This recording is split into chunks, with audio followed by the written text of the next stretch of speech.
Hey, Geekscapists, welcome to a brand new Geekscape podcast. I'm Jonathan London, your host. And if this is your first Geekscape, strap yourselves in for some comic book talk, movies, video games, comic books, TV, all the pop culture that's fit to print along your irises and eyelids. I still, you know what, in 18 years of doing the show, I've gotten close to having a pretty concise intro to the show. And right as you think I'm going to get it, it gets away from me every time.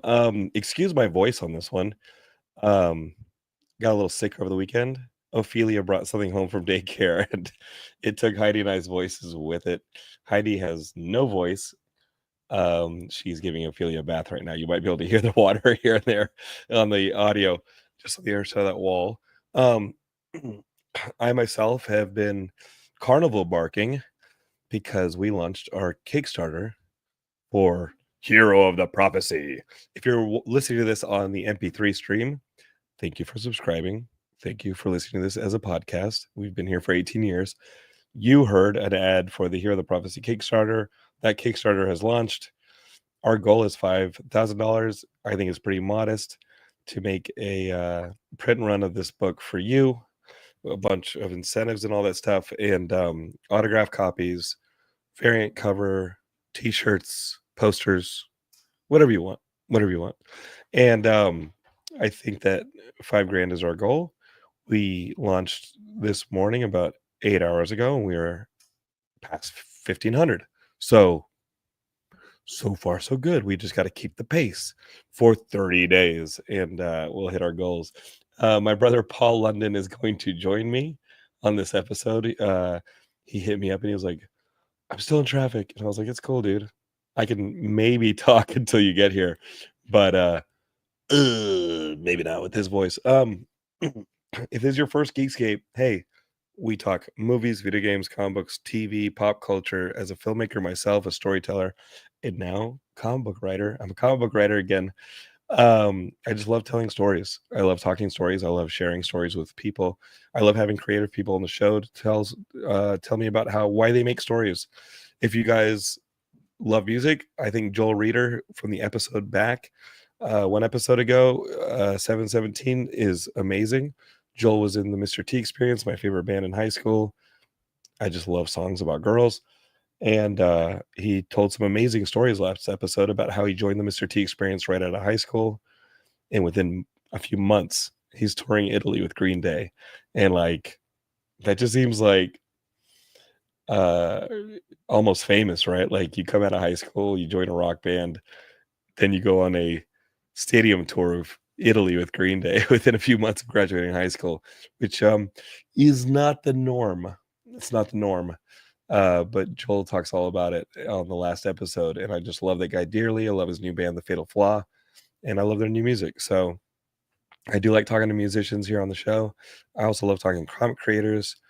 I think I've got yes, I have a comic creator coming up next. I think next week or two. And what else we got? Oh, we're gonna go see Captain America for Brave New World.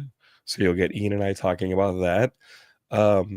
I've been doing podcasts to promote the Hero of the Prophecy comic. I was on some of the Geekscape shows, which was awesome. I love that. Bulletproof Action was awesome. We talked about a Roddy Piper movie that he did with Billy Blanks, which was okay. It was okay. It was like called Tough and Heavy. It was okay. And then over on Analog Jones, our VHS show on the Geekscape Network, Stephen Bay, Chris, and I and Paul talked about the Roddy Piper cult classic. This one is, you know, just an awesome one. It's Hell Comes to Frogtown, which is like Children of Men, and it's got Children of Men vibes and Mad Max Fury Road vibes, but it's about a guy who is in a post-apocalyptic future where men can't procreate with women. Women aren't having that many babies, right? Children of Men. And he has to go into Frogtown, literally a town with mutant frogs, and rescue the women and then get them out of there, which is what it kind of turns into the Fury Road sequence. So, two awesome movies, Children of Men and Fury Road, which I'm just gonna go ahead and say took a lot from Hell Comes to Frogtown, the Roger Corman cult classic with Roddy Piper. One reason to listen to the Analog Jones episode is to hear Paul talk about his relationship with the late great Roddy Piper. He shares a really touching story. I'll share it with you guys on the Geekscape social medias. But that's worth the listen. It's about an hour in. You're gonna want to hear it. Paul's gonna be joining us. I'm kind of filibustering until he gets here. Let me start the show. I'll come right back and we'll talk Paul London here, The Prophecy, the new Fantastic Four trailer. Did you see that? Fantastic Four First Steps got a teaser trailer. I dug it. And what else we got on the docket? A few more things, but we'll be right back. You're in the right place. This is Geekscape.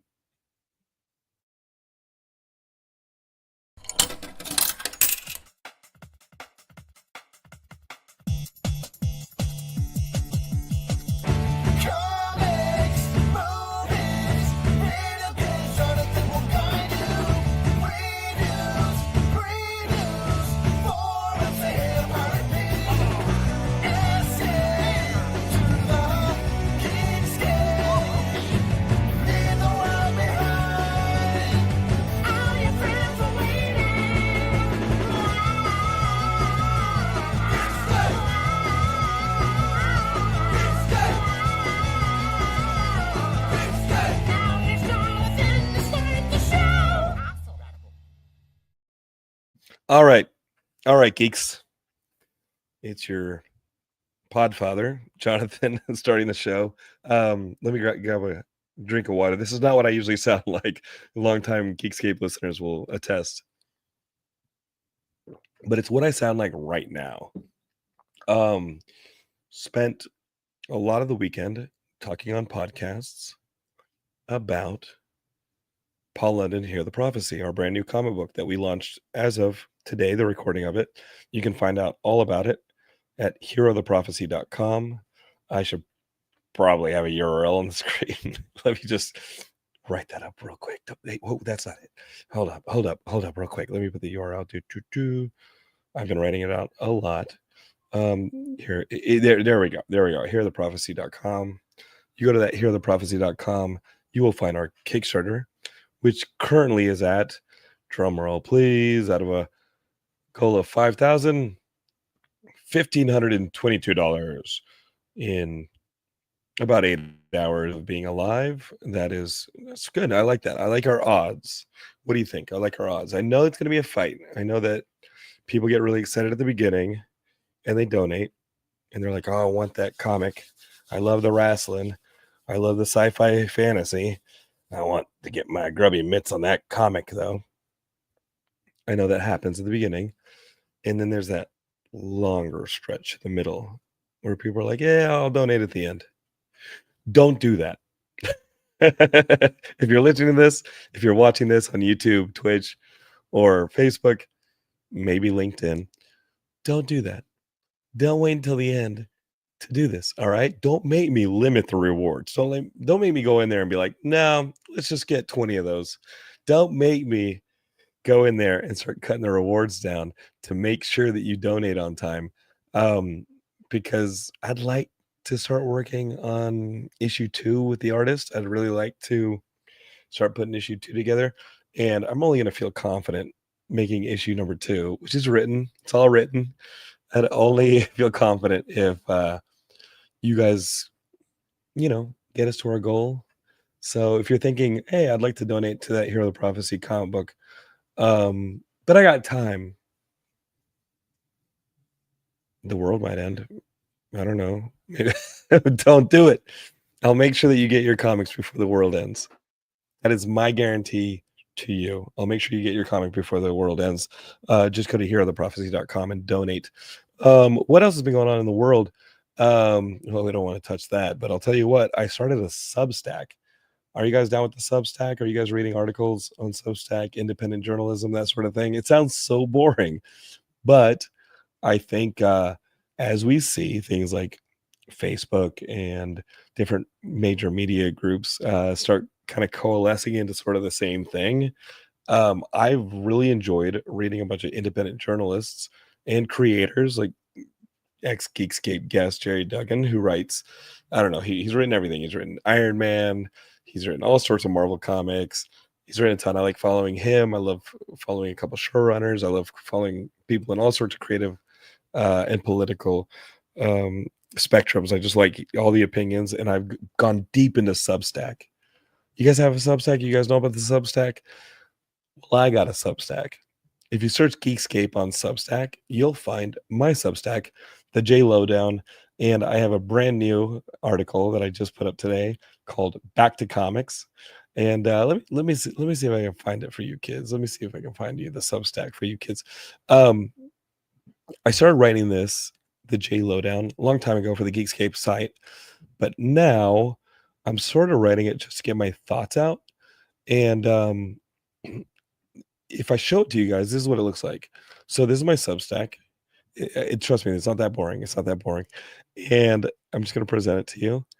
Um, let's see. Those are my. Here's the one I just put up. It's called Back to Comics, and it basically tells the story of Hero the Prophecy. Why I thought about telling the story. And you got to go to Substack, search for Geekscape, and read it. But it's pretty touching.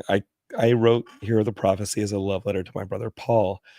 His time in the WWE, which was his dream since he was a kid, that time was kind of teetering. I don't think anybody was happy with what was happening on the roster. I think this is a bit before John Cena popped.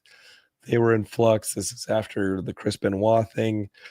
The cruiserweights, I don't think anybody was happy with where that was going. And it felt like there was a transition period. And my brother, who has had this dream since he was a kid to be in the WWE, was finding himself at a crossroads.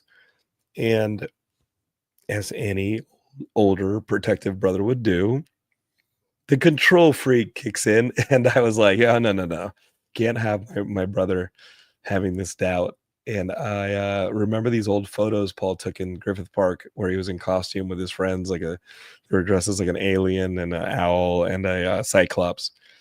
And I was like, what about those photos? They were kind of like Land of the Lost 70s style. There's something there. And so I wrote Hero the Prophecy that weekend. It sort of was a love letter to tell my brother, I love you, man. And it doesn't matter what happens with your pro wrestling career. You're a hero to me, and I'm going to tell a story about it. So I'm going to take my brother and I'm going to write him a love letter wrapped in the 80s sword and sorcery epics of our youth, the Beastmasters, the Deathstalker 2s, the Conan the Barbarians, the Willow, the Dark Crystals. And I'm going to tell a story in that kind of world, but with my brother in it as the hero. And we shot it as a sizzle. We shot more shorts for it. I had a ton of scripts. I just kept writing it. I just loved writing it. It came to me so fast. And then Hollywood was like, "What? I don't get it." And that sucks because I thought the story was pretty obvious, right? It's like John Carter of Mars or Flash Gordon, but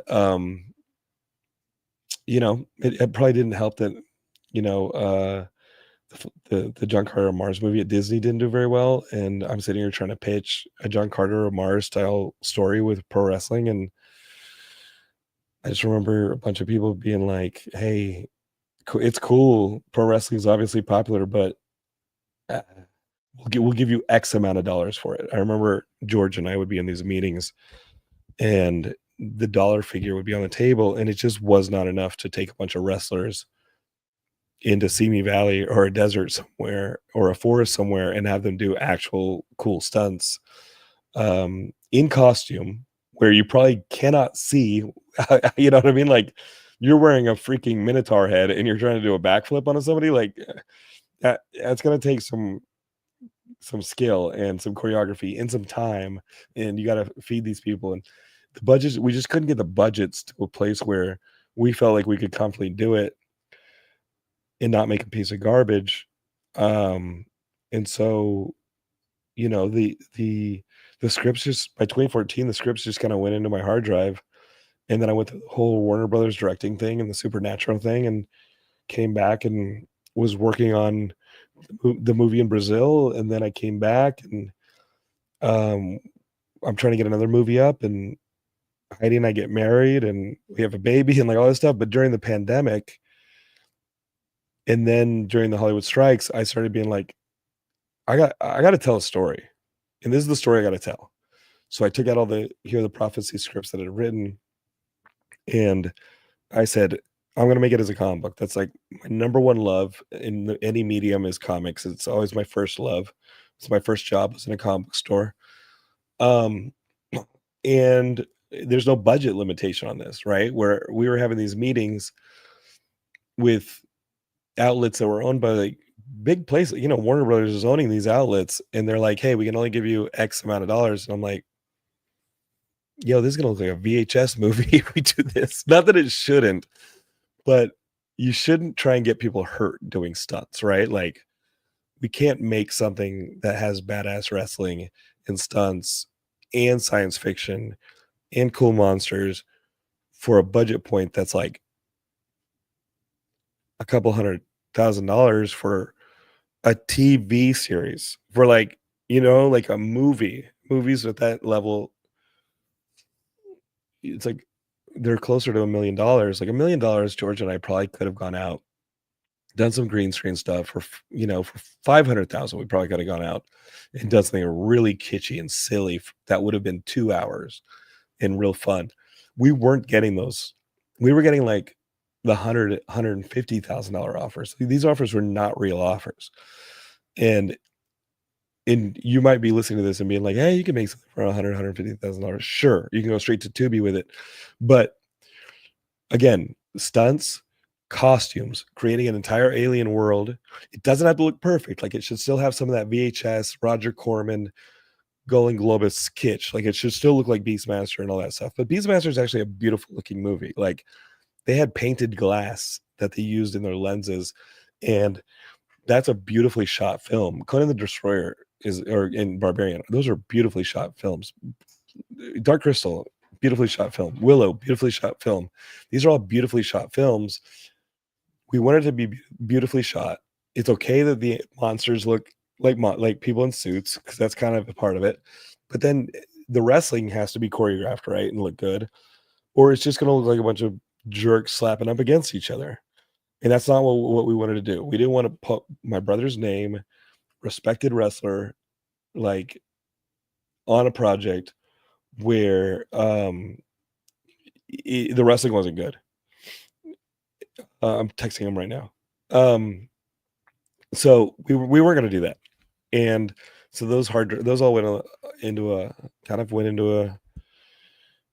a folder, and they sat. And I always wanted to tell the story. And then I started seeing my friends make indie comics, but I was always scared too. I was like, dude, what if I embarrass myself with it? Like, even this morning when like right before I hit go live on the Kickstarter with the $5,000 tier to pay for a comic we've already made. Like, the comic is already finished. It's already at the printer. The comic's going to happen. But still, I'd like therefore to be an audience for it. And I'm sitting there about to hit live on the Kickstarter, and I'm like, shit, what if nobody gives a damn about this? And now here we are 8 hours later, and we're beyond 25% to our goal. Thank you, listener.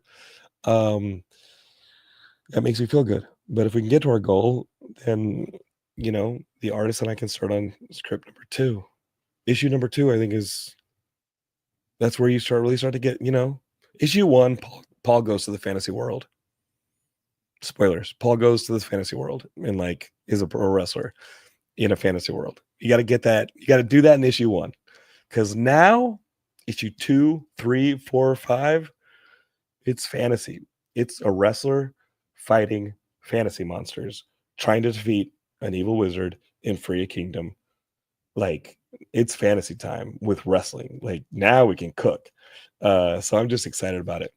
Real quick, let me get a couple of these. Again, if you guys read articles, go to Substack, search for Geekscape on Substack. That's my Substack, and you can read my article about why I wrote Hear the Prophecy and why it sat on hard drive for 10 years, and why now I'm more excited than ever to tell this story as a love letter to the man who's waiting to come on right now, my brother Paul.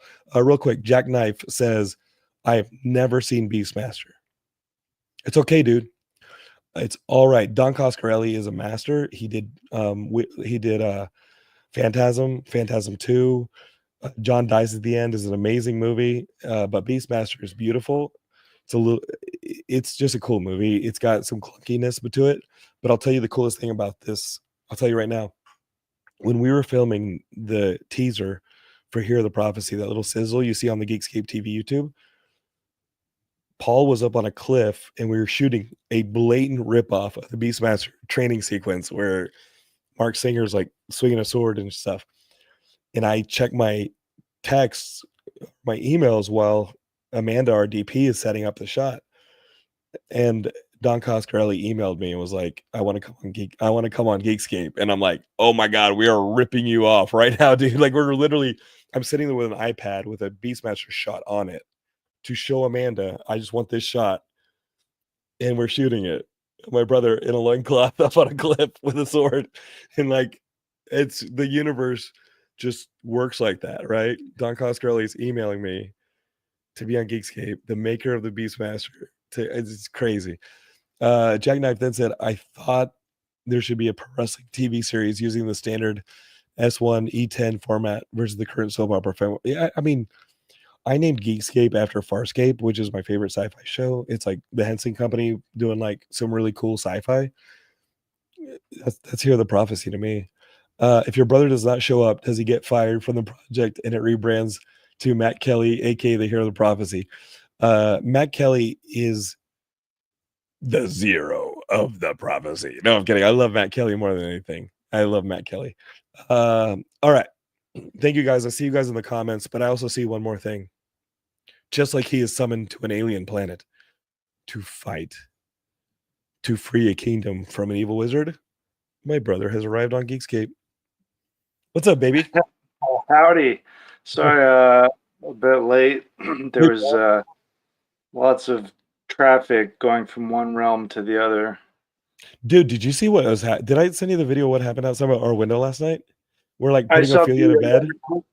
I reposted it to my story and put a cool song to a Pantera song, Flooding. Dude, we're like sitting there putting our baby to bed, and suddenly there's like this deluge of water outside our window. We're like, what the hell? Is it raining? Nope. Somebody ran their Audi into a fire hydrant and it was going crazy outside of our house for a long time. And I was like, Okay. okay, that's the way that went down. Dude, we are at, I think we crossed $1,500 of our $5,000 in just a few hours. How do you?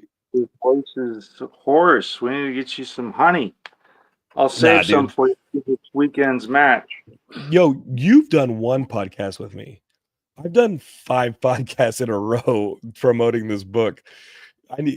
Dude, we have a podcast tomorrow night. If you can make it, my friend Michael Emke, if you can make it, if you can't, don't worry about it. But I get, You guys have what time? I have training tomorrow night, but why don't let me do it. I'll use some honey and some infused herbs. I'll get my voice back, man. It's not like I'm lecturing all day. Uh, I am lecturing all day. I'll do the vocal podcast. I don't vocal know how to. warming. You're the actor, dude. I'll Like, tell you. I'll tell you something. Now you can preserve your voice because you can really damage it, you know. Paul, I got podcast tomorrow. I got a day off Thursday, and then I got 2 on Friday, Saturday, Sunday. Dude, I'm trying to throw this football up the field as hard as I can to get us our issue number 2 to get these things out the door, dude. We'll get there. We'll get Yeah. there. We're reaching out as much as we can. I know that a lot of the different news sites are covering it. I think MLW is going to start mentioning it. So there's some positivity when I'm on screen. Yeah, it should be, we'll get there. I have faith in the prophecy. I did too, man. I love doing this project with you. In Geekscape, I know that I write the whole thing out and I outlined the whole thing out, but Paul and I are writing this book together. Like I'll write the thing out and I'll work with the artist to get the pictures and captions and all that stuff right because I love comics and maybe you weren't gonna. I mean, I think that I know how to write comics. I've loved them ever since I was a kid, but then Paul comes through and he like Paulifies the comic, turns it into his thing. He like infuses it with his voice and his jokes and his Yeah, wrestling lingo. And not just you, dude. You don't just improve your character. I think you improve like you've improved the Shatara character, you've improved Finnegan, like you've given good lines to every character. yeah, I did like And that one line, but like but like it's easy. It's a difficult challenge at the same time because it's like the images are set, and so it's kind of a fun choose your most funny or entertaining uh, possibility in this set of images, and so that's a fun challenge.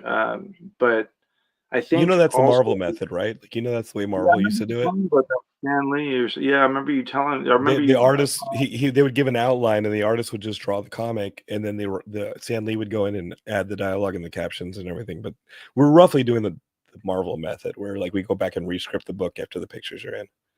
But the artist would go along with a given storyline, obviously, Yeah, right? and And then that's what Marcelo did here. Marcelo and I kind of went back he and would have forth. to approve the images, wouldn't he? Or how Yeah. would that work? He Well, has there were to. times when like this book where Marcelo was like, "Hey, I mean, it's more money to we pay artists by page." So like Marcelo came back and was like, "Hey, I need more pages to tell this better." And I'm like, Right, right, "Okay." And so like it costs some money, but like if it made the comic better, we did it.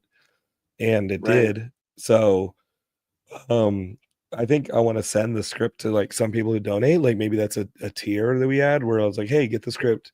But the script isn't representative of the comic in a way that like the script kept changing as Marcelo and I went back and forth on like the beats and whether or not because like, you got to math it out. It's a lot of math. That's why I don't love writing comics in the same way that I love writing film because you have to work in variables of four, right? Because like a comic has to come in 4 pages at a time because like there's a staple in the middle, right? Like you got the front page and the back page, and then you got the 2 interior pages, and then you got to add pages to it. So your comic has to be divisible by 4.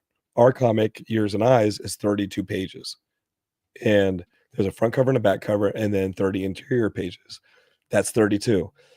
Our story in those 32 pages is 26 pages. And so I had to put buffer pages in there.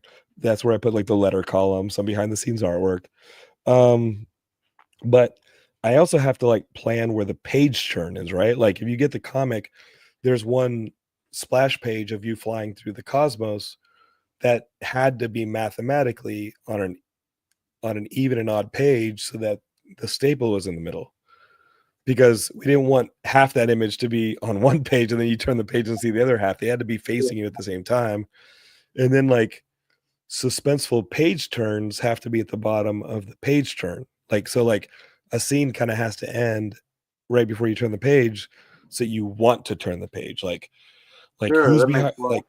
who's behind the corner? Dun dun dun. You have to turn the page to find out. Like so the pacing you kind of have to take the pages and math them out. Like so I just kind of outlined to kind of a math formula and then you have to add the rest. So, like I don't love it, but it's how you make comics. There's no flow. You just have to. It's crazy. I never thought of it that way. I mean, I imagine, it's that's a more that's kind of more analytical, I think, using that mathematical approach.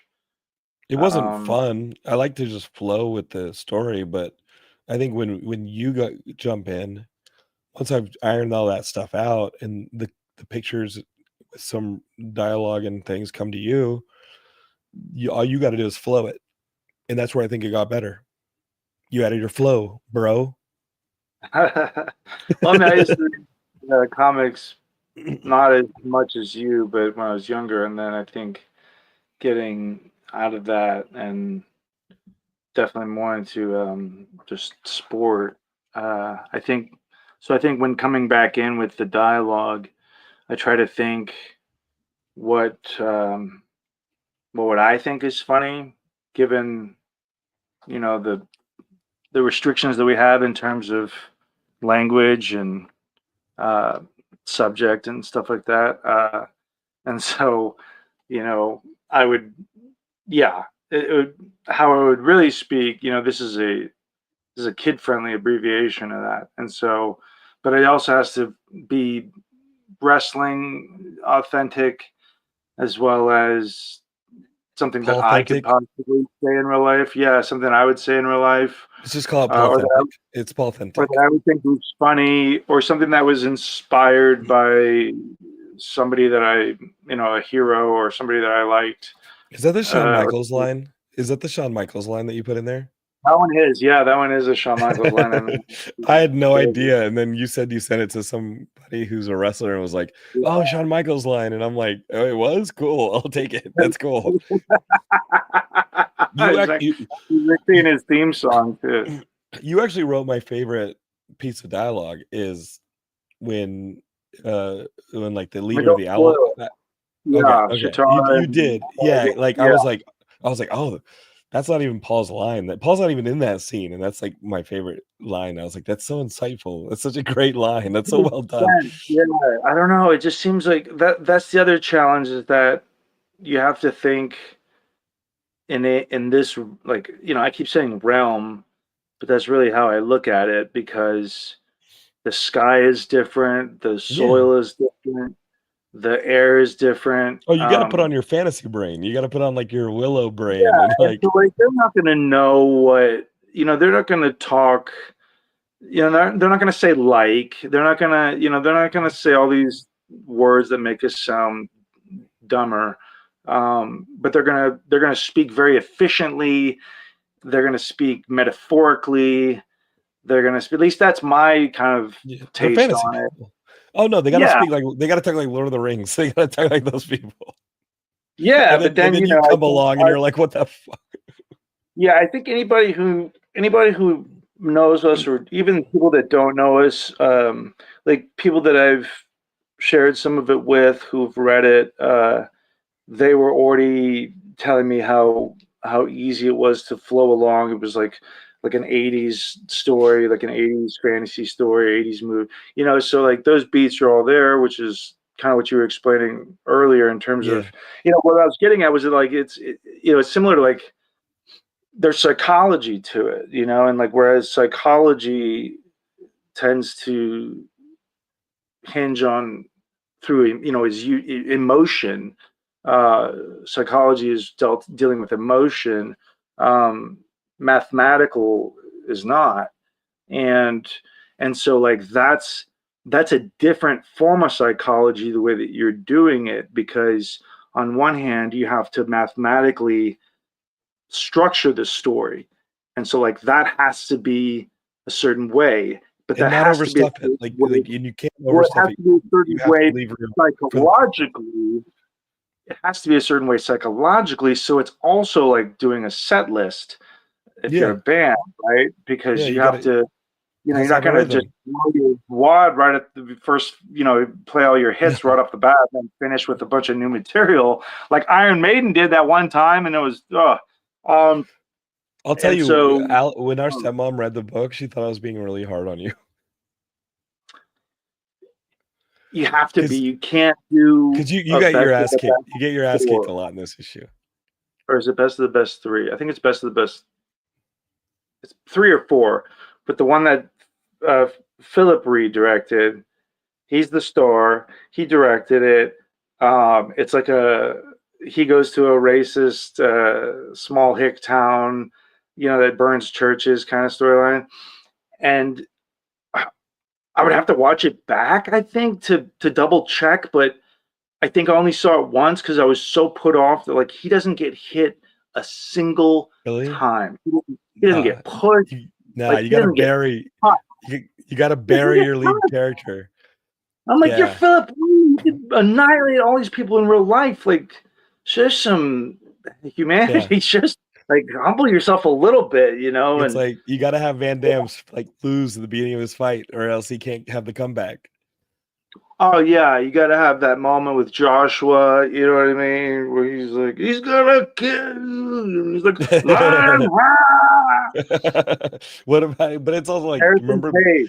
What a remember tremendous act. Galaxy Quest, where like Sam Rockwell and these guys like hate being at this convention with these like guys like trying to get their autographs, and they're like, "Oh, our careers are over," and they're like, Well, Rockwell Gal- is all about it because he's just trying to cash in on that "Yeah." 5 minutes that he had that nobody on the cast remembers him. His character is so funny that he's having like the time of his life until he realizes their lives are actually in danger and it's real.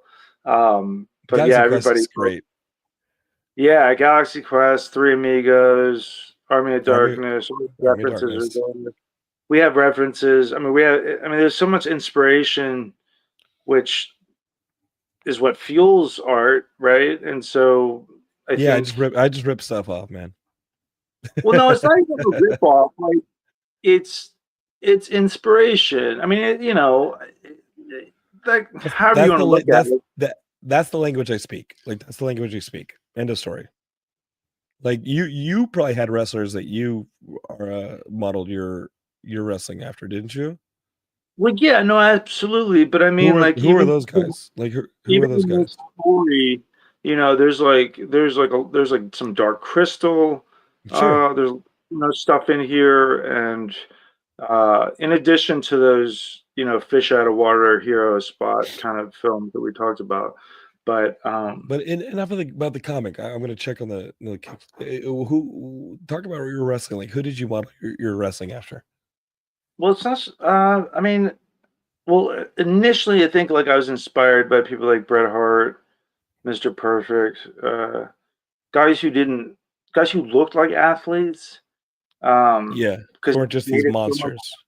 Yeah, I mean, it makes it so much more believable when you have these gladiators doing gladiator things, and that's really my issue with wrestling now is that you have mall employees doing gladiator things, and it's What do you ridiculous. mean? What do you mean by mall employees? Like I don't watch wrestling. Well, it's like, I think a lot of the people that you see on wrestling shows now, not so much like WWE or yeah, probably just them. But because they're owned by like TKO now and all that. So, Yeah. but but for the most part, I think a lot of wrestling has just abandoned its standards. I think people are so in fear of being considered, you know, getting canceled and a lot of that stuff. And it's such a fine line when it comes to um, what is a hybrid of sport, but ultimately is entertainment.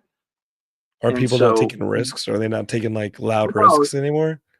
no, it's not that. I think it's just that, um, this is something that's supposed to be spectacular to Yeah. this the point where it's like, wow, I can't imagine doing that. I can't imagine how that would feel. I can't imagine wanting to do that because it looks so painful and these people are so big. I mean, it's kind of like when I was in high school, I remember our, our dad and our stepmom, they would ask me every now and then. Well, I guess it was this really specific time. There was a story, I think, because WWF at the time, they were coming to the Frank Irwin Center. And there was this story on Mick Foley, who was really rising. I mean, this was like during his title run um, towards the end of that era. But so it was like late 90s. And there was a story on him because they were hyping up him being there as like a main event guy. And they were talking about all the thumbtacks and all the stuff that he would go through. And like, Yeah. I Barbed love wire. Mick for different reasons. I was never, and I've never been one who was attracted to carving my body up. Um, I do that through eating, but but and so I remember our stepmom specifically. She said, why do you want to do this again? Like, what about this would you want to possibly do? It was almost kind of like, um, what part of slitting your wrist sounds positive or good? You know, it's like, Well, I and mean, those so, people were like, but the people in like Ring of Honor and stuff were like jabbing themselves, right, to get a little bit of blood going. well, I'm not going to go there, but like, it's just, Weren't so they? you take athletes. Well, it's just that I came in by all territory wrestlers who were big people, especially in their heyday. And so when I say the wrestling business kind of abandoned its standards, it's that anybody can get in a business now. Who isn't a wrestler now? Who isn't a wrestler now? You can click on any. I could show you a few things. You could get on a match. I could have you booked next month. I don't want to do Um, that. of a Do match. Yeah, Matt Kelly should do you're it. smart. You understand the risks. You know what I Well, mean? I've And I'm seen you not go saying through it. I've seen you go through a meat grinder, dude. well, sure, but I guess also the business has really shifted into what is more so like video game wrestling. I really blame, and I'm sorry No, for no, no. What do you mean by that? Yeah, all your listeners who really are into video games and manga. sure, sure. Uh, the the current crop of young generational wrestlers, like these wrestlers that are just part of this current generation. And don't get me wrong, I'm not bad mouthing any of them. Uh, Athletically, they're it's stuff that you would only see, in a professional Cirque du Soleil show or something that's incredible. So the athleticism is beyond insane, and a lot of these guys look phenomenal. They look like phenomenal athletes, um, but you feel absolutely stupid watching this crap because it's literally like a fist fight that starts with uh back and forth throat slits and gunshots to the head and then a double nip up and like, okay, you want some more of this? And it's just kind of like, what? So like, where are Are you those gonna go terms? from here? This dude just okay. So You're talking in about there's no storytelling in it. there's no selling. There's no Okay. selling. There's no reason to believe any of this crap because their mentality is remember that video. So they're referencing video games and Super Cyan or whatever that kind of Yeah, nonsense is. yeah, yeah, yeah. The Um, Goku stuff. they're referencing that stuff as opposed to referencing legendary wrestlers, matches, the people that came before them, the people that probably inspired them. So like the inspiration and the idea for a spot is going to come from Goku, right? It's not going to come from having watched this historic match with such and such, which you have no excuse. Oh, I don't know where to find these matches. Oh, it's called YouTube. Dude, it's all It's over the called Do place. Your Yeah. Homework. It's called loving it for the right reasons, right? And if you're loving it for the right reasons, then you maintain the integrity of the business. You don't, no magician who's worth their salt is going to sit there and give a Q&A where they just tell how they did their whole Wait, show right after the show. are you talking about like those YouTube, like those clips you send where, and you don't send them to me, like friends send them to me where they're like, try to tell me wrestling's fake. And then like, it's really more of a joke than it is wrestling. Like where you have somebody like pretending to possess somebody or they're kind of doing a character Yeah, that's more extreme or yeah, they're it's doing like it's silly. insulting. It's insulting. And I've done stupid stuff in the past too. Like I get it, but it also depends on the crowd, because like if you're going to like an 18, 21 and up crowd, like an adult crowd where these shows usually start at like 11, midnight, whatever. No, count me And out. it's usually at a bar or like a club, a nightclub or something like that. And it's, 21 and up drinking, blah, blah, blah, blah. Those, they're more likely to get excited on wow factor, but they will also get excited on stupidity, character, funny factor, Yeah, this right? guy's fighting as Um, Jesus, right? It was like a crucifixion yeah, match or something. yeah, Like, you know, oh, what I mean?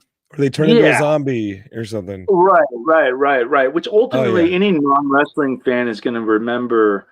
It's like that. I had this friend. I went to this show a couple weeks ago, and this friend of mine, there was a battle royal, and he went out as himself, and then he got eliminated, and then I was like, oh, okay. And I was watching this match, and then this other guy came out, and like Michael Myers coveralls, with this pig mask. I was like, who's Pigman? You know, I was It's like, the who's same Pigman? dude. Yeah, and Pigman gets in there, and then my buddy's like, oh, it's one of my students. I was like, what? This guy, he's got good size. Like, what? Who's Pigman? And he was like, his name's Vengeance. I was like, Vengeance? What kind of stupid name is that? Like, what? Nah. That's like a backyarder name, right? And so I was like, this guy's Pigman, Yeah. because anyone who goes to the show is going to see him go like, oh, I like that pig guy, that Pigman. Yeah, They're not going yeah. to Make it remember easy. Vengeance. They're Yeah, not make going to it remember easy. Vengeance. So you want to be entertained, but you also don't want to be insulted. And what I mean by What's that is insulting about Vengeance, though? It just doesn't make sense. It's not a good name for that character. It should be Pigman. it's create a wrestler, right? Yeah. It's a creator wrestler in the video game. That name's not even that cool. Like No, it's Pigman, stupid, right? I would have a Pigman poster. I would too. And I'm like, dude, this whole thing could, and then it was my friend, right, who would have gone. I talked to him earlier today, actually. I did speak to Pigman earlier, and I was telling him, I'm like, Pigman's a movement, dude. We're gonna get it going. Watch. And he's like, okay, cool. Will he drop the Vengeance thing and just do Pigman? Yeah, I'm sure. Yeah, nobody knows about Vengeance except the people that were at that show. Yeah, it's a rough draft. Vengeance was a rough draft, dude. Don't do Vengeance. With like a Pigman, you don't need to do moonsaults. You don't need to do all this fancy bull crap. No, because the character is the fun of it. Pig do? A pig snorts, goes crazy. A wild should, like, boar charge people. Exactly, and that's why I said, I was like, dude, you get on all fours, just like JYD used to do, Junkyard Dog. You should like bite people. Or Mil Mascara, you do the like, and you do the charging bed by and you do the crazy, and I'm like, you let the character influence the moves, because then it makes sense. Yeah, right? make Like, it for like example, that, but that's like Mortal Kombat to me. To me, like Scorpion has moves like Scorpion, like Sub-Zero has moves like Sub-Zero. Like that's more like video games than anything else. If you're gonna argue video games are an influence, like I would make it. I agree, but it's like a comic book. When you see a kid who weighs 165 pounds get dropped on his head to where the whole place cringes. Yeah. Right. And then within 30 seconds later, he's already popped up. He's doing all this stuff. No, you gotta play you gotta work it. Crap, right? No, you gotta work it. You gotta work the narrative. You gotta work the narrative. You kick my leg out from me early. You're working it, I'm fighting back. And then when it's my turn to come back, now I'm just running and jumping. I'm kicking you with the bad leg. I'm doing all this stuff. Yeah. And it's just like, it's so nothing powered matters. up. No, you dork. You're powered up. You're a nerd. You're a mark. You know what I mean? Like you're wannabe. And that's what I'm talking about, is that the real toughness in the business is, and the moves look phonier than ever, right? Guys are missing by a mile, right? Because if they were legitimately hitting each other as they should be, these guys wouldn't. No. And so that's what I mean when I say the business it's really lessened its standards, where people are afraid of critiquing. They may not always know how, but also there's an attitude shift with that younger generation where, and I sound like this old codger now. No, but like everybody's OP, and I know the difference, because like I remember being bored out of my mind at like some of the matches where nothing has consequence, but then I go to see you, even if it's like the Compton thing that you guys got going on down in Compton, the Compton, like you still craft a story. Like when you get injured, the injury stays. When you land on something and it hurt it doesn't just heal. Like nobody's OP, nobody's just like gets popping up. Like there is a storyline that builds suspense. Like, oh no, how is he going to do this now that he can barely stand because he went after the people? That's who your audience is. That's the benefit of pro wrestling over a film, is that it's live, interactive, stunt improv. Yeah, I think that's the appreciation I have for it. It should be, What about this MMA stuff? Like the MMA stuff, that's just like, what's your take on MMA? I mean, you could just go to any frat house and see that on the weekends, after they have a few beers, everyone's got their tribal tattoos and their They, same hair. they do seem like the same dude fighting each other. They all have like Viking beards and shit. I don't know, man. It's not Oh my! circusy and warming. I need the comic book characters. I need like a pig man. I need like somebody who's like, oh, I need UFC one, like the original, like 5 or 6 or 10 UFCs. You know what I mean? It was like Ninja versus Sumo, and well, I think that was Sumo based getting like on. punched in the dick like repeatedly. I had And Mark DeSant. What was his name? The guy who directed Kickboxer and produced Bloodsport. Like I had him on the podcast, Sheldon Letters. No, wait, and is he it Sheldon? No, no, Mark. This, yeah, you're right. The producer kickboxer, not Sheldon Letters. It says that and he said Ryan that the head of the Bloodsport. UFC came to him and said, I based UFC on Bloodsport, where each character has to have a distinct style. And that's what the beginning of MMA and UFC was supposed to be like. And now I watch that stuff and everybody just has a full back tattoo and a Viking beard and looks like they came out of a Monster Energy drink to punch the other person in the head. It just looked, I can't tell these dudes apart, you Right. know? Like I bring back Giant Gigante and like I was like, oh, that guy just came off a spaceship. Yeah. Jackknife said Mike Tyson's Punch Out did that too. Have unique styles. Yeah, that's what makes it fun. That's what makes it fun. That's what makes it a puzzle. That's what makes it interesting. That's what makes it a circus. Man, you come right out of a comic book. That's how it's got to be. But isn't Bloodsport just a remake of Enter the Dragon anyway? Like, which is that same thing where like in Enter the Dragon, there's an island, a bunch of different style fighters. And like, if you see Master of the Flying Guillotine, that movie where like again, like Street Fighter lifted a bunch of stuff of Master of Flying Guillotine, but like there's a guy from India who can stretch his arms. There's somebody with a flying guillotine. There's a fighter who uses Tai Chi. There's a fighter who uses this style, and they all converge. And it's like a comic, man. It's like an ultimate tournament of different styles. Which one is the best? Da da da da da. Yeah. I think that's why like I think that's ultimately why I think we're both kind of just writing loud cartoon comic type stuff. And if you betray the rules of the narrative, they're not worth anything. Like, you can't betray your audience and just be like, oh, that thing that you invested in last issue or last match or 5 minutes ago in the match, Right. the thing you invested in, Eventually. it doesn't have any consequence. That's like really, I think that's actually effed up to do to your audience. I think it's the worst thing you can do to an audience. That's part of my that really goes hand in hand with what I was talking about with the wrestling, is that there's one particular show in particular that is owned by a billionaire and has all the money in the world, but there are zero consequences. Nothing Yeah. makes sense. Rules always change.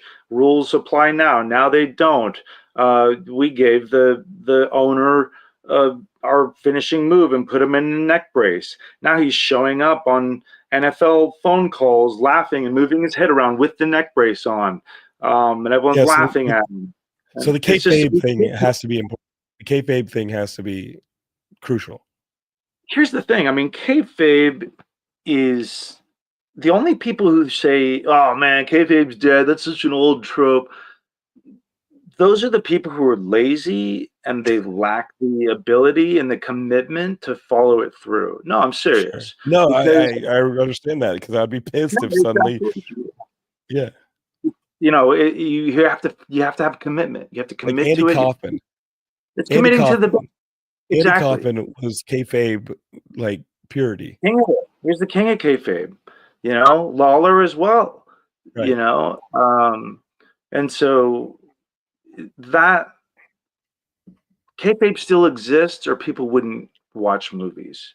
I think you're Kayfabe right. still exists, but people wouldn't buy tickets because there's a like a fraction of them, or a big fraction. I don't know what, but there's a sliver of them that knows. Okay, I know this is a presentation. I know, Yeah, but they're still there in hopes that something, a moment, they'll believe it. emotionally resonates with them. Well, that and They or they'll invest in believe it. everything will be gone and they'll forget everything because they'll be in it. Right, right. They'll be in it, and It's just that's like the it's. goal I've of always the thought that performance. you were such an underrated and underappreciated like storyteller Right. in wrestling. And it was hard for me to watch your WWE career just go unappreciated by the people who you worked for, and like see that you and Brian or It wasn't always hey, unappreciated. I talked to Johnny Morrison the other day. I talked to I him like love 2 days ago. Jason. Yeah, Yeah, I like love Jason. there's that ladder match that you guys did, the three-way ladder match, and in like the storytelling in Forward. those matches, four-way, Forward. the Yeah. storytelling in some of those matches and the way that they would complicate and build, excruciating to me, of course, because I want to see you get hurt, but just the when you get that payoff, I don't think having the like LBJ pretend to punch the Undertaker even compares on any of that type of stuff. And it's like, and dude, I remember watching some of that crap and being like, these guys aren't even, these guys ain't even like 2 feet from each I other, mean, and they're like reacting to punches that aren't even close. Like, it depends. That, it's there's sure reasons I from understand. that Like, you stuff. can't sell like it's hard to sell a movie on a cruiserweight or to sell action figures on a cruiserweight. Like, you're selling giant monstrosities. It's like Well, I mean, you might as well have they Godzilla in the hated fucking small ring. guys. What's that? The Scott man hated small guys, and Right, but so these small guys are who's telling the good stories. You he guys were wanted telling all the good small guys stories. to be Rey Mysterio. It was like everyone needs to be Rey Mysterio. I was I like, no, love Rey Ray. Mysterio is incredible because he's Rey Mysterio. He's one of a Right. kind. You can't You have know what I mean? 9 of It's them not or to it doesn't say that matter. yeah, just because somebody's not on steroids or not, over 6 feet, whatever, it doesn't mean that they don't have anything to Dude, offer. I thought you guys Uh, had the best matches, and I'm not just saying that because I was biased. Like, I would bring my Nintendo DS to the wrestling matches, and I would just like I'd like watch like the first minute of a match, and then I'd be like, "Nah, I'll play my Game Boy." And then like, you know what I mean? Like I would give every match a minute. Like anytime I'd go to see you wrestle, I'd like bring my Game Boy or whatever it was, and I would watch the first minute of a match, and you get 1 minute, and then it's like, nah, fuck this. I'm playing Minish Cap or something. I Like, I'm think going to play a video game. I think I have something. There'll be something fun. I think in April, early April, that I'll Okay, bring you to.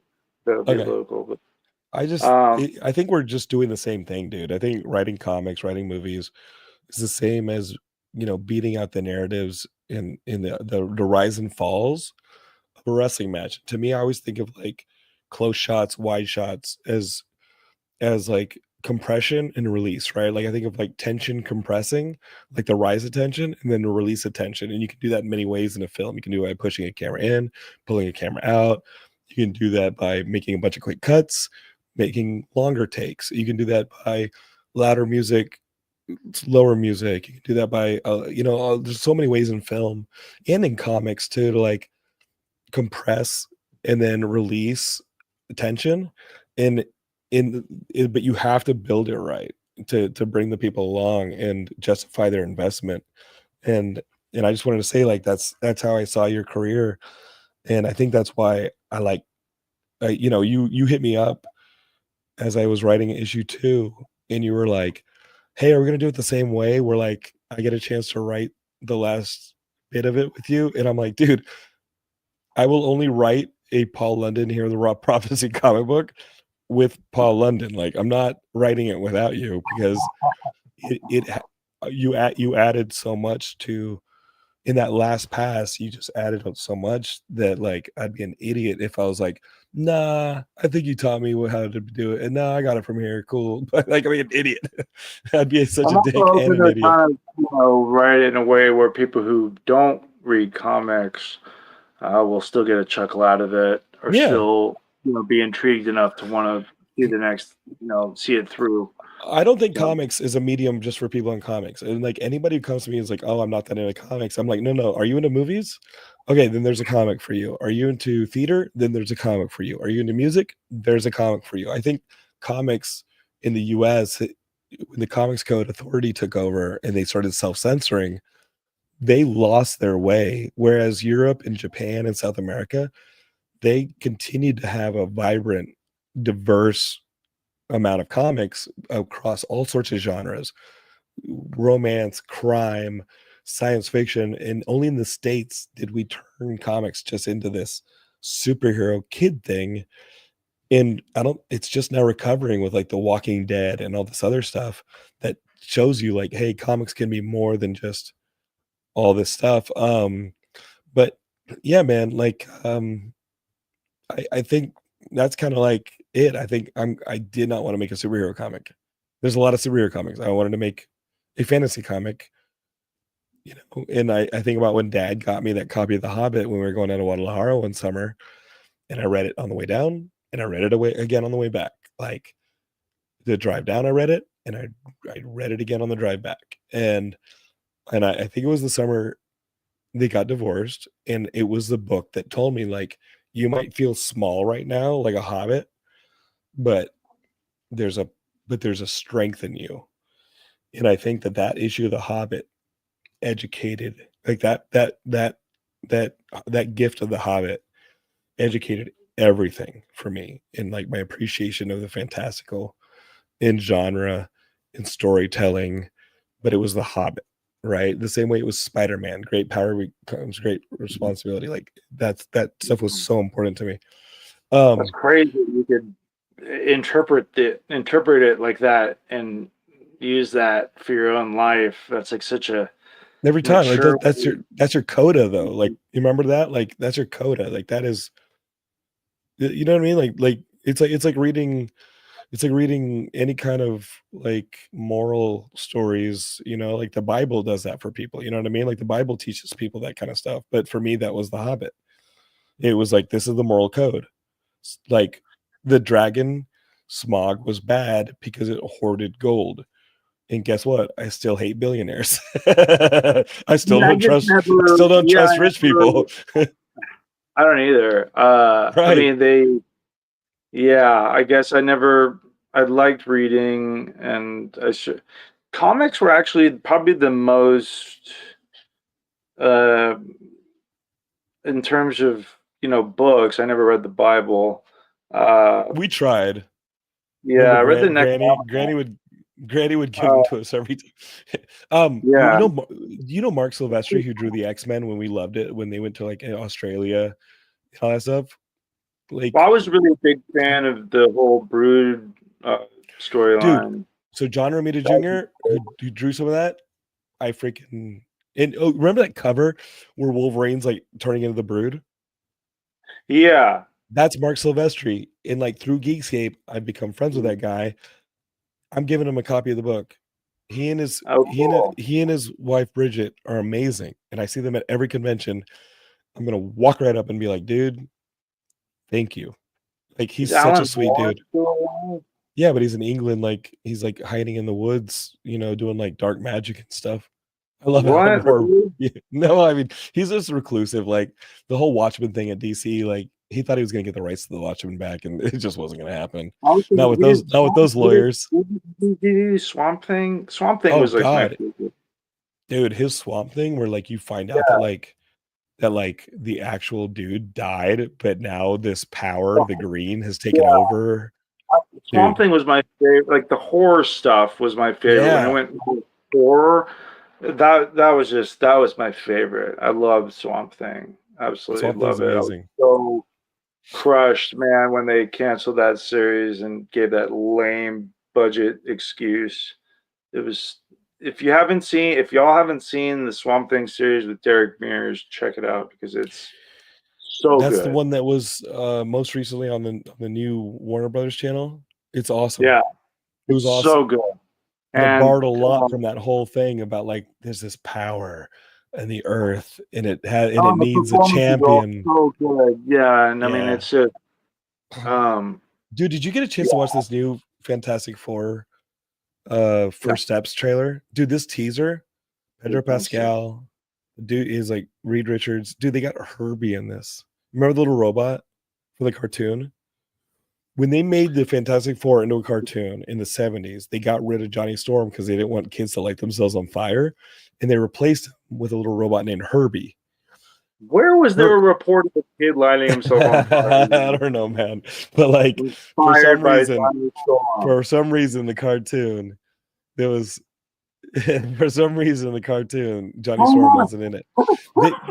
Dude, remember, but they put in Spider-Man and His Amazing Friends, they put Firestar in it with Iceman. She lights herself on fire, but they couldn't have Johnny Storm in the Fantastic Four, so they replaced him with a robot called Herbie. Herbie's in this trailer. I think he's going to be the cult character of the movie. But it looks awesome. I can't that wait. thing though. Wait, is there a Johnny Storm though? Hell yeah, it's the kid who played Eddie from Stranger Things. He's great. That Uh, British actor. He's great. I don't. I He's think I great. like the kid. I think it's. Is it the kid that was in the It remake? No, it's the kid. Did you see the Quiet Place movies? He was in the most recent one where it was like day one of the Quiet Place. I think he's great. I think Like he's great. the. Sorry, I just I, did li- not I like. like I like him, except they just stop making sense. When you find out that the monsters react to sound, I would be in that they can't swim.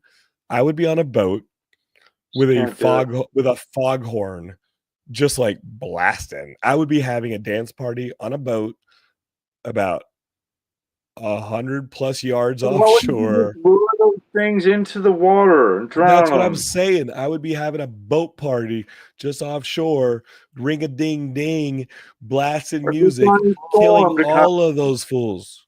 Get the All of kids to them. be inspired by Johnny Storm and be like, "Hey, I'm making sound." And here comes the monster, and then Mhm. the kid lights himself on fire. He's like, like Dude, lights the thing on. well, the trailer looks amazing. The teaser trailer looks amazing. And like all I want, I'm not gonna watch the Super Bowl. This is a Geekscape.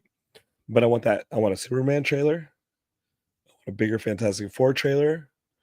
I want one last Captain America trailer. And I'm gonna get greedy. I want a Thunderbolts trailer, but I don't think Thunderbolts is going to be Thunderbolts. I think there's an asterisk by the name. I think that's going to be New Avengers. I think Marvel's just going to, I think Disney's going to be like, dude, call it New Avengers. Let's get the tickets up. Let's sell the tickets. Call it Avengers. I think at the last minute, Disney's going to have Thunderbolts become New Avengers.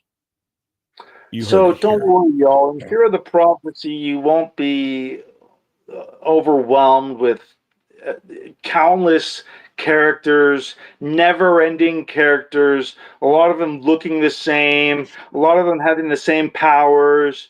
Where you're just kind of like the The world whole is story, created. the whole We're story is not written. sitting.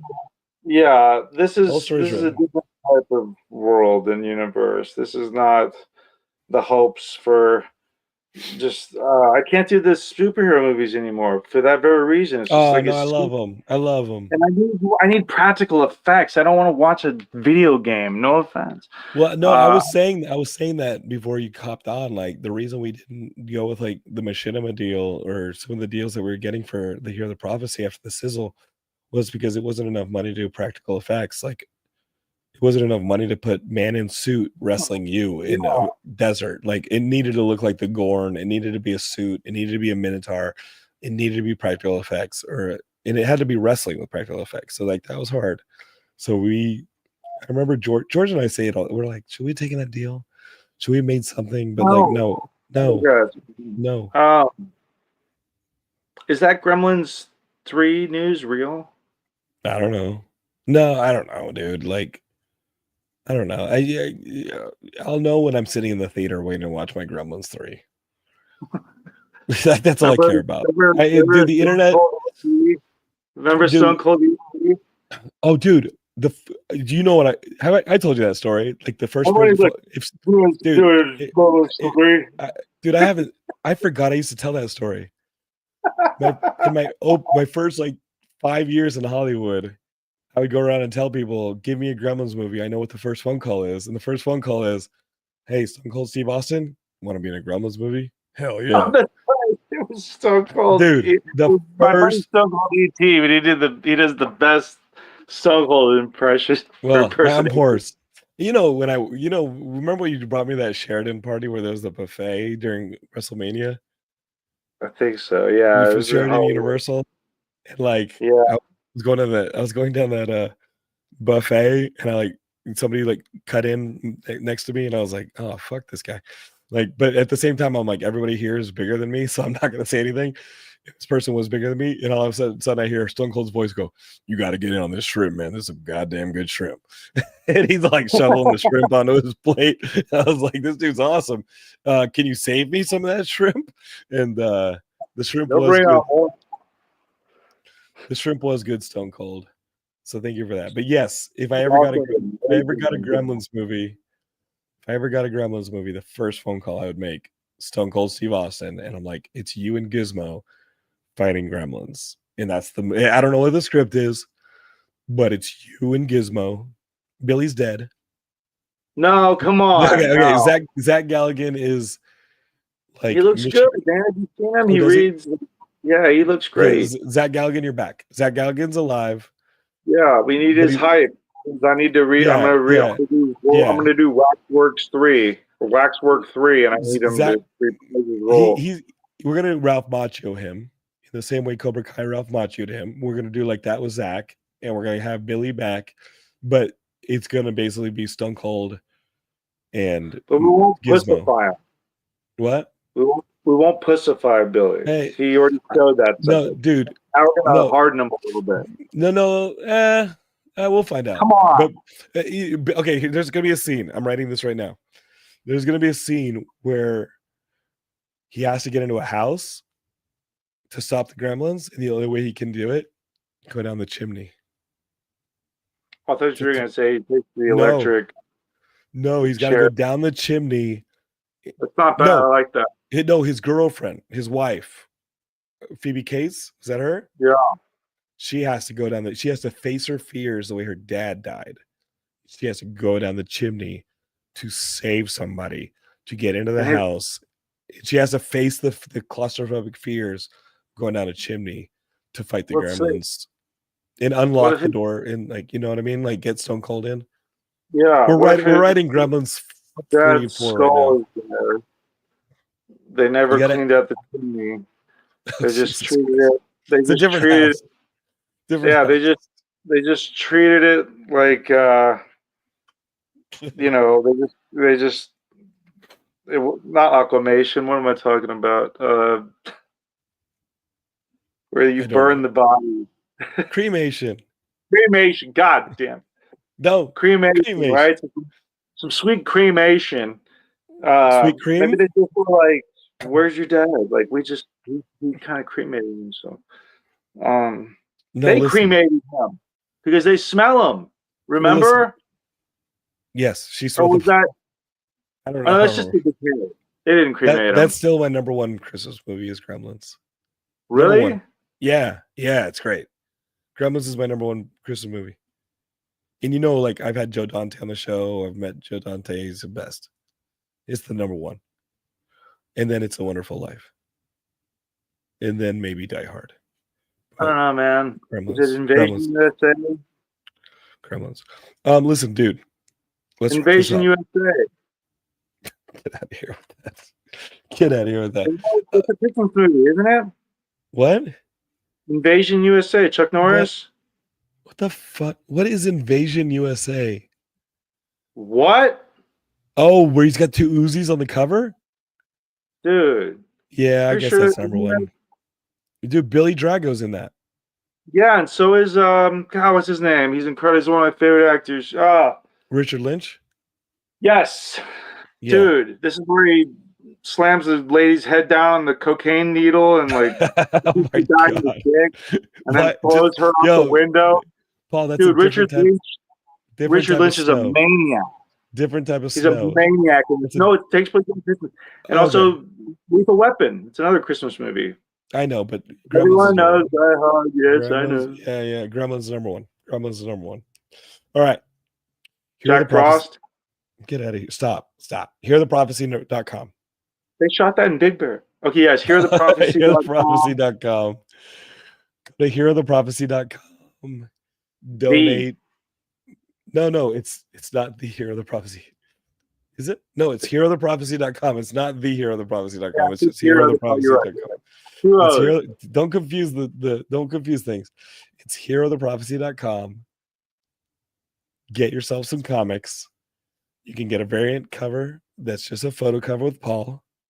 You can get the classic version. You can get an autographed version. You can get t-shirts, stickers, all sorts of stuff. HearTheProphecy.com.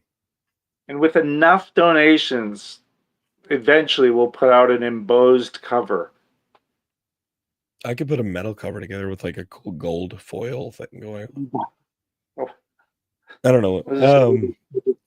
I just want to do a shoot too. Don't be like that. You look great. Yeah. You look great. Don't be like that. You look great. I love you, man. I needed 3 swords. Love you too. This was fun. Do not jump out. HearTheProphecy.com. Please check it out, or I'll send Jack Frost to your house. And he will turn into a ice cold bath water with a carrot floating up between your legs. And then at least then you know it'll Kevin McCaffrey from Singapore says Jack Frost. He knows about Jack Frost. Yeah, Shannon Elizabeth, big debut. All right.